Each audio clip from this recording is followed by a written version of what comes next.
അപ്പോൾ ഇന്ന് നമുക്ക് കംപ്ലീറ്റ് ചെയ്യാനുണ്ടായിരുന്നത് ഒരു വിൻറ്റേജ് തീമിലുള്ള കേക്കിൻ്റെ ഡെക്കറേഷൻ ആയിരുന്നു കേട്ടോ. അതേപോലെ തന്നെ നന്നായിട്ട് പണി വന്നിട്ടുണ്ടായിരുന്ന ഒരു കേക്കായിരുന്നു കേട്ടോ. കാരണം അവർ പ്രത്യേകം പറഞ്ഞിട്ടുണ്ടായിരുന്നു കേക്ക് ഒരു ഓഫ് വൈറ്റ് കളറും കൊണ്ട് കംപ്ലീറ്റ് ചെയ്യണമെന്ന്.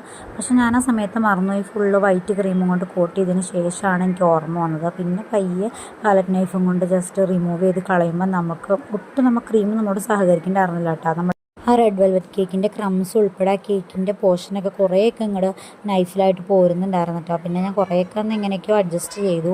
പിന്നെ നമ്മൾ ഓഫ് വൈറ്റ് ക്രീമൊക്കെ റെഡിയാക്കി കേക്കിലേക്ക് അപ്ലൈ ചെയ്തു. കസ്റ്റമർ തന്നിട്ടുണ്ടായിരുന്ന റെഫറൻസ് പിക്കും അതേപോലെ തന്നെ നമ്മൾ ഫോളോ ചെയ്തിട്ടുണ്ട്. ഏകദേശം അതേപോലെയൊക്കെ ആയിന്നാണ് എൻ്റെ ഒരു പ്രതീക്ഷ.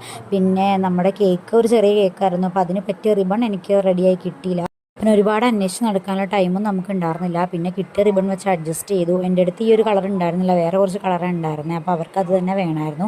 സെയിം കളറിൽ തന്നെ റൈറ്റിങ്സും കൊടുത്ത് കംപ്ലീറ്റ് ചെയ്തിട്ടുണ്ട്. അപ്പോൾ കേക്കിൻ്റെ ലുക്ക്